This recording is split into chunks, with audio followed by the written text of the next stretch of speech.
HarmonicDyne. They do headphones, they do IEMs. You might be familiar with the HarmonicDyne Zeus and the Poseidon. They've done a few products before. In terms of IEMs, we've got the HarmonicDyne Devil, which I thought was pretty decent.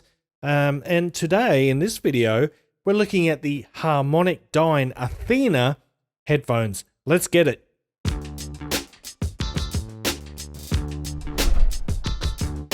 What is cracking, audio fans? It's David here from Prime Audio Reviews. So there they are. That's the HarmonicDyne Athena headphones, and we'll get back to those in a minute. I just want to say, I just realized something special about my Athenas here, and you're going to hate me for this. By the way, if you like audio related content, consider hitting that like button and hitting that subscribe button. It really does help the channel a lot. But back to what I was saying. If you just subscribed, you might unsubscribe because I've done something, I've committed a sin. Because look, I have the serial number 0001. This might possibly be the first pair of Athena headphones that ever went out into the wild, and I've been sitting on them literally. Well, no, not literally. I mean, I've had them literally for months, and I just haven't got around to the review. And there's no particular reason. I guess I've been using them on and off for ages, and they just sort of became part of my daily drivers. But that's the headphones there. Inside the box, you get this braided cable, fabric braided cable, and normally I'm not a fan of these. Like, this is very similar to the one that came with the HarmonicDyne Devil IEMs. However, that one was a lot thinner and it just didn't work as well. But in this different sort of larger form factor, I kind of like this cable. So you got standard 3.5mm connectors on the end there, and it is a standard and unbalanced 3.5mm termination. But that is a pretty decent cable. Now, let's have a look at the headphones. That is them right there. And the ear cups, I don't know why they did this. Probably because it looks great in photos when they're new and clean. But they've got this sort of, I don't know if it's glass or plastic cover on the ear cups, but it does get fingerprints on it and dirty and smudged. And I don't know why they did that, to be honest. Look, personally, I would have preferred if they used the same material that they did for the headband, because there's the headband. And it's just plastic or resin, but it's got a textured surface. And look, no, you can touch it all you want. You can touch it all day long. You can touch it all day long. But it doesn't get any fingerprints on it. I don't know why they just didn't make something like that for the ear cups. But like I said, these are pretty when they are clean. Now, as you can tell, the ear cups do rotate 90, well, a bit more than 90 degrees, but you can lay them down flat like that. And there's the headband. It's got a sort of a cloth cover on it, decent padding. And as for the ear pads, they have this lovely kind of suede pads on them with some perforated protein leather inside. And I will say that these are a very comfortable headphone. By the way, they're kind of semi-open. You can see the vents around the sides of the ear cup. Now, I will say these are pretty darn comfortable. By the way, that's the adjustment slider there. There's my serial number again, 001. What a treat. What a pleasure. Thank you. Thank you, Linsol, by the way, for sending me these. But yeah, they are very comfortable. They're not overly heavy. They don't rattle and they don't creak. The only one problem that I did find is that if I tilt my head kind of right back, they will just slide right off. So they're not ideal. They're very comfortable, but they could be a little bit more secure. But anyway, enough with that. Let's talk about how these sound.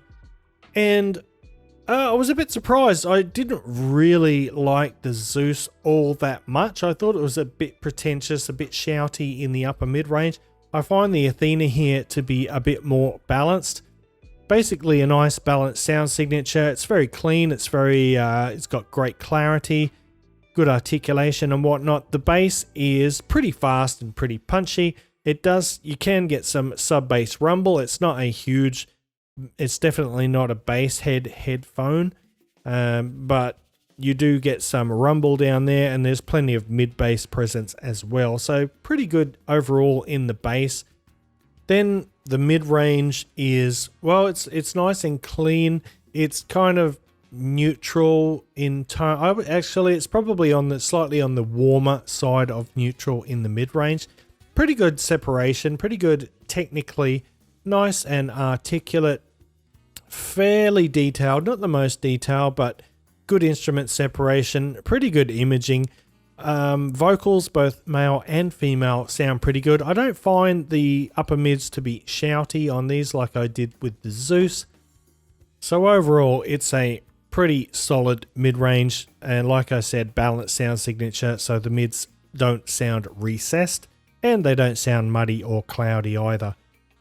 And then there is the treble, and the treble is it's fairly laid back. It's not a bright or a sharp sounding headphone. They're pretty easygoing on the ears. I don't find them fatiguing, even when listening for hours at a time. I've used these for all kinds of stuff, gaming, music, video, you name it. I've used it for all those things. They're the sort of headphones that you can wear, well, I can wear all day long. I don't get any fatigue either physically or orally. Is that the right word? Probably not. Probably not. Oh, don't even go there. Don't even go there. But no, very non-fatiguing sound signature overall. Now, in terms of technicalities, the detail retrieval is a little bit ordinary. Like, you're not going to get those micro details unless you have the volume turned up probably uncomfortably loud. That is the case these days with a lot of headphones actually. Like, comparatively, I find budget IEMs to do much better at detail retrieval than headphones do. Like, really, the only headphones that I can think of that I have here with exceptional detail retrieval are my Beyerdynamic DT990 Pros. But I'm not saying the detail retrieval is bad, I'm just saying it's not great, as is the case with most headphones. Even with my Sennheiser HD650s, I would say they're probably kind of similar in terms of detail retrieval. But yeah, Soundstage is good, even though they're semi-open. They sound like a closed headphone pretty much. The noise isolation is about average. Soundstage is pretty decent. It's not expansive, it's not super wide or anything, but it's got a nice rounded shape. It sounds fairly natural, and it's pretty spacious inside. Like I said, the instrument separation is pretty decent. In terms of imaging, these are quite good, so they're ideal for gaming if you're into that kind of stuff. Really good for music. They're kind of a really good all-round headphone, something that's just really comfortable.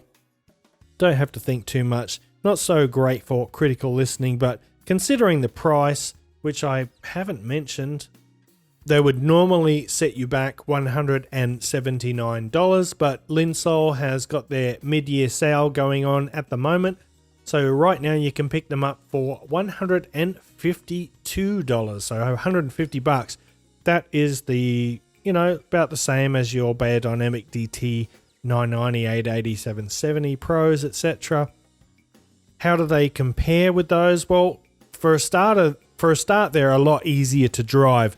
These are very efficient. You can probably run these quite easily off a phone. You can run them off a dongle DAC. I've tried that, but yeah, don't require any amplification. Very efficient. I wouldn't say they are better or worse than those Beyerdynamic alternatives. I would say they are just kind of different. These are a bit more balanced, but great clarity, good articulation, and yeah, overall a pretty solid headphone for the money.